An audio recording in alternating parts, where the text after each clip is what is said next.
जय हिंद, वंदे मातरम। स्वागत है सभी का गुरुदेव वर्ल्ड एग्जाम स्टडी प्लेटफॉर्म पे। तो शिक्षा राष्ट्र हित में जारी, this is Bhima Chitra from Gurudev world. तो आज की वीडियो फाइनली सामान्य विज्ञान से है, जो कि पीएच मान से रिलेटेड है। और ये पीएच मान वही हैं जो बार बार आपके एग्जाम में पूछे जाते हैं। तो साइंस के क्वेश्चन हैं, और साइंस के क्वेश्चन हर एग्जाम के लिए कितना बेहतरीन है ये आप सभी को पता है। तो चलिए वीडियो को शुरू करते हैं, और उम्मीद करेंगे कि आप सभी पूरे वीडियो पे ध्यान से बने रहेंगे। चाहे जो भी आपका एग्जाम हो, सुपर टेट हो, यूपी टेट हो, सी टेट हो, कहीं पर भी आपके एक दो प्रश्न यहाँ पर आ जाते हैं। तो 4 से 5 मिनट की वीडियो होगी। सामान्य विज्ञान के super TET special question, pH मान कैसे कितने होते हैं, ये आपको यहाँ पर पता लगने वाला है। तो पहला क्वेश्चन, पहली टॉपिक आपके स्क्रीन पर यहाँ पर देख सकते हैं HCl, जिसको हाइड्रोक्लोरिक अम्ल बोलते हैं। इसका पीएच मान कितना होता है? तो इसका 0 होता है। लेकिन वहीं पर H2SO4 बोलें तो H2SO4 का पीएच मान कितना होता है? ये आपका 1 होता है। उदासीन घोल की बात करें तो इसका पीएच मान कितना होता है मित्रों? 7 होता है, यानी कि 7 कह सकते हैं। और यहीं पर अगर हम अगली बात करें अम्लीय घोल, जिसको पीएच मान बोलते हैं, तो ये कितना होता है? ये आपका 7 से कम होता है। लेकिन लाल मांस का पीएच मान कितना होता है? तो ये इंपॉर्टेंट है, ये आपका एक बार पूछा जा चुका है। थोड़ा सा मैं कलर चेंज कर दूं ताकि आप लोगों को अच्छे से दिखे। तो यहाँ पर लाल मांस की बात करें तो इसका पीएच मान 5.4 से आपका 6.2 तक होता है। नींबू के रस का पीएच मान, ये वेरी वेरी इंपॉर्टेंट है, 2.2 से 2.4 तक होता है। कहा जाता है कि तू हंस तो मुस्कुरा, तू रोना कम कर दे। तू हंस तो मुस्कुरा, तू रोना कम कर दे। तू जिंदा है और जिंदगी की नाक में दम कर दे।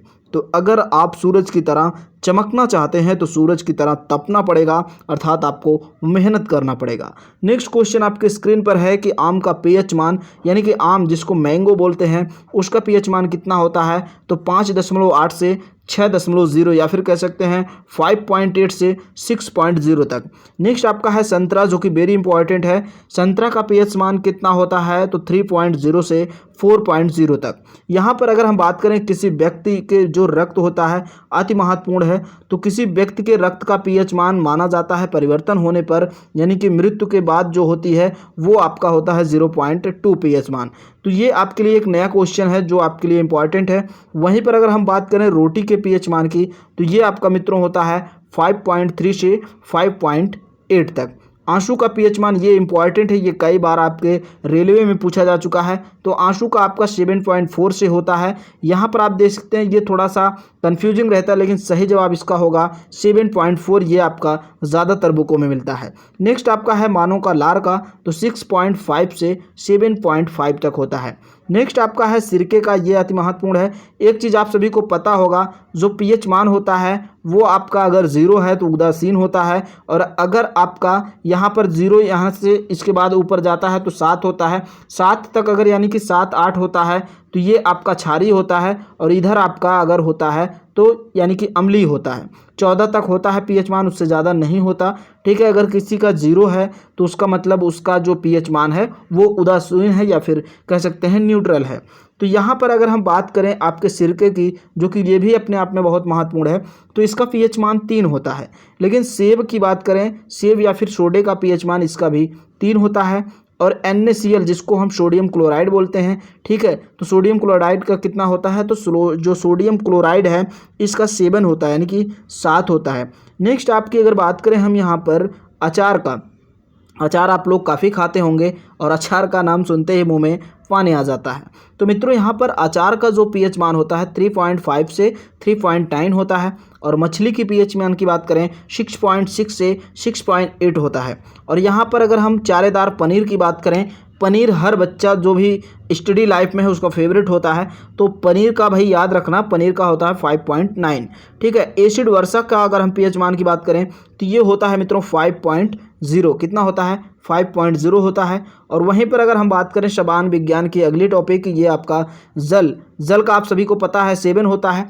ठीक है, और यहाँ पर अगर हम बात करें दूध के पीएच मान का, ठीक है, तो दूध के पीएच मान का कितना होता है? 6.4 होता है। और मानव के रक्त की बात करें तो ये आपका होता है, कितना होता है? 7.4, जो कि बहुत इंपॉर्टेंट है। केले की पीएच मान की बात करें तो यहाँ पर केले का पीएच मान होता है 4.5 से 5.2 तक, और टमाटर का पीएच मान होता है मित्रों 4.5। जितना पीएच मान मैं बता रहा हूँ इससे बाहर कभी नहीं आएगा, इससे बेहतरीन वीडियो भी आपको नहीं मिलेगी। आई थिंक आपका जो भी क्वेश्चन होगा इससे बाहर नहीं पूछेगा। मक्खन का पीएच मान होता है 6.1 से 6.4, और शराब का पीएच मान, ये बहुत इंपॉर्टेंट है, 2.8 होता है। मानव मूत्र यानी कि यूरिन जो होता है, यूरिन का कितना होता है, तो इसका होता है 4.8 से 8.4। और वहीं पर बात करें समुद्री जल की तो इसका होता है 8.5 पीएच मान। चलिए अगली बात करते हैं शैम्पू का। शैम्पू जो आप लोग लगाते हैं, बहुत सारे शैम्पू होते हैं, तो इसका होता है -70 से आपका 10 तक होता है। बेकिंग सोडा जिसको हम लोग सोडियम बाइकार्बोनेट बोलते हैं, ये भी बहुत ज़्यादा पूछा जा चुका है, तो इसका ये भी माइनस में होता है मित्र, माइनस में 8.3। और टूथपेस्ट जिसको इसका पीएच मान माइनस में 9 होता है। और वहीं पर बात करें अगर मैग्नीशियम, तो मैग्नीशियम के दूध का पीएच मान -10 यानी कि 5 होता है। अमोनिया की बात करें, अमोनिया का पीएच मान होता है -11.0। और हेयर स्केटिंग केमिकल्स जो होता है इसका होता है -1.11 यानी कि 11.5 से लेकर आपका होता है 14 यानी कि 14 तक।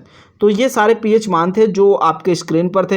हालांकि अगर आप पीडीएफ चाहते हैं तो कमेंट सेक्शन में बताइएगा, इससे बाहर आपका कभी नहीं पूछा जाएगा। ये वीडियो आपको कैसी लगी कमेंट सेक्शन में ज़रूर बताएं। कुछ कमियां दिखें, कुछ गलती दिखें तो आप सभी ज़रूर बताएं। तो हालांकि ये वीडियो आपको कैसी लगी ये आपको ज़रूर बताना है, और चैनल पर नए हो तो बिल्कुल सब्सक्राइब जरूर कर लेना ऐसे वीडियो देखने के लिए। तो फिलहाल आज के लिए इतना ही। नमस्कार, जय हिंद।